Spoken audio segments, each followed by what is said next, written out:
It's time for Access the Experts from the University of Nebraska at Omaha with your host, Brandon Axamit.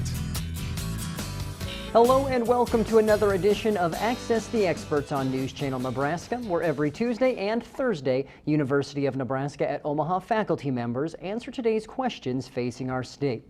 Now today we have the pleasure of hearing from Dr. Emily Wright, who is a professor for UNO's School of Criminology and Criminal Justice. And today's question has to do with domestic violence, as October is National Domestic Violence Awareness Month. So Emily, today's question is, what are the signs someone might be the victim of domestic violence?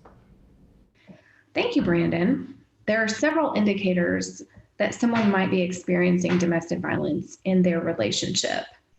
They may become more vulnerable, they may become more isolated, or they may have a general change in behavior as they experience the abuse.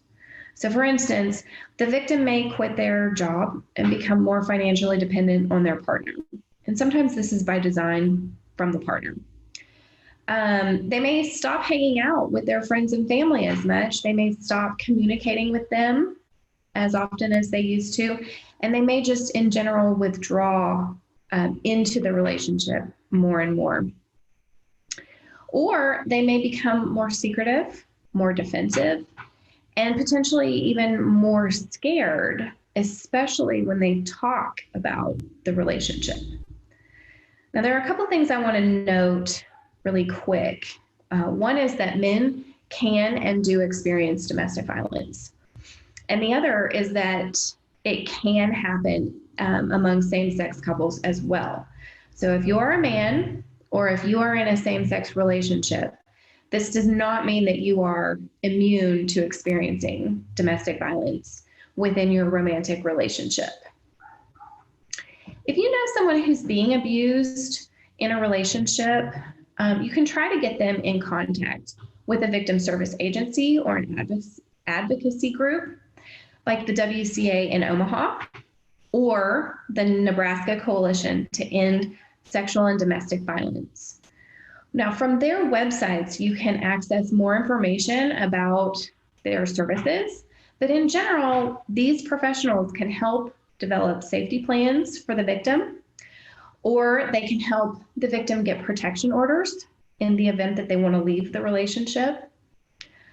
Or they can just in general get them access and into the support services they need in order to navigate the abuse that they're experiencing and or hopefully leave the relationship.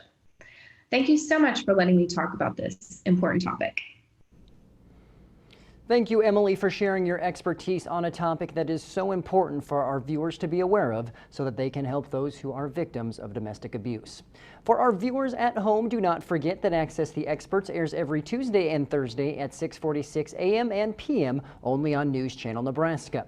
On our next edition of Access the Experts on a Tuesday, we will talk with Dr. Christopher Kelly about how to stay connected with elderly family members during the pandemic. Lastly, if you have a question you want answered, go to newschannelnebraska.com and click on the Access the Experts link to submit a question. It may just be answered by a UNO expert on an upcoming edition. I'm Brandon Axamit. We'll see you next time. Access the Experts, presented by the University of Nebraska at Omaha. If you have questions, submit them on our website. Then join us every Tuesday and Thursdays at 6:46 a.m. and p.m. while we answer your questions.